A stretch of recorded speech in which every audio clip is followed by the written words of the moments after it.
Okay, so those definitions that we saw on the front page really aren't going to make a lot of sense until we start actually looking at some examples. So here's example number 1. We have y plus 5 quantity squared equals negative 12 times the quantity x minus 2. I want us to do a couple things. Identify the p-value, the vertex, the focus, the axis of symmetry, and the directrix of the parabola, and then I want us to graph it. So first thing you always want to do is you always want to figure out the vertex. Now your vertex is going to be h comma k.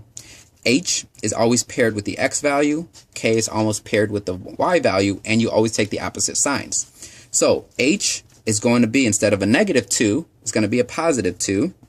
K paired with the y, instead of a plus 5, it's going to be a negative 5. So here's my vertex. My vertex is 2, negative 5. So let's plot that. 1, 2, 1, 2, 3, 4, 5. So there's my vertex right there. Now the next thing we need to do is we need to figure out, is this parabola going to be a vertical parabola or a horizontal parabola? And you look at the quantity that's being squared. In this case, y is the quantity that's being squared. If y is the quantity that's being squared, what that tells us is this is a horizontal parabola. Now if this is a horizontal parabola, what that means is from the vertex, your parabola is going to face horizontally. It's either going to face to the left, starting from the vertex, or it's going to face from the right. So far, we have our vertex, and in fact, this line that I just drew right here, that is my axis of symmetry. So we have our vertex, we have our axis of symmetry. Now, what's going to tell us which direction the parabola is going to face is going to be our p-value. So let's find that next. Now, how to find your p-value is you look at the coefficient of the variable that's not being squared. So x is not being squared, so we're going to take this coefficient right here. What we're going to do with that is we're going to divide it by 4. So we're going to take negative 12 divided by 4. It's always going to be divided by 4. So my p-value, negative 12 divided by 4, gives me a negative 3. Now what that means is both my focus and my directrix are 3 units away from my vertex. So if this is my vertex, my focus is going to be 3 units away. Now the negative sign is going to tell me which direction the focus is. So if my p-value is negative 3, that means my focus is going to be to the left 3. So my focus is going to be left 3 units from my vertex. So if I go from my vertex, what I'm going to do is I'm going to go left 3 units. 1, 2, 3. Put a dot. There's my focus. Now, if my focus is left 3 units, my directrix is going to be right 3 units. This negative sign, or the sign of the p-value, is always going to tell you the focus. If you go the opposite direction, that's going to tell you the directrix. So your directrix is going to be right 3 units. So 1, 2, 3. Here's my directrix. Now, keep in mind, your directrix is always going to be a line that's perpendicular to your axis of symmetry. So actually, my directrix is going to look something like that. So here's my directrix. So it's going to be this line right here that's perpendicular to the axis of symmetry. Now, what we're going to need to do is we're next going to need to figure out my parabola. So I know here's my vertex.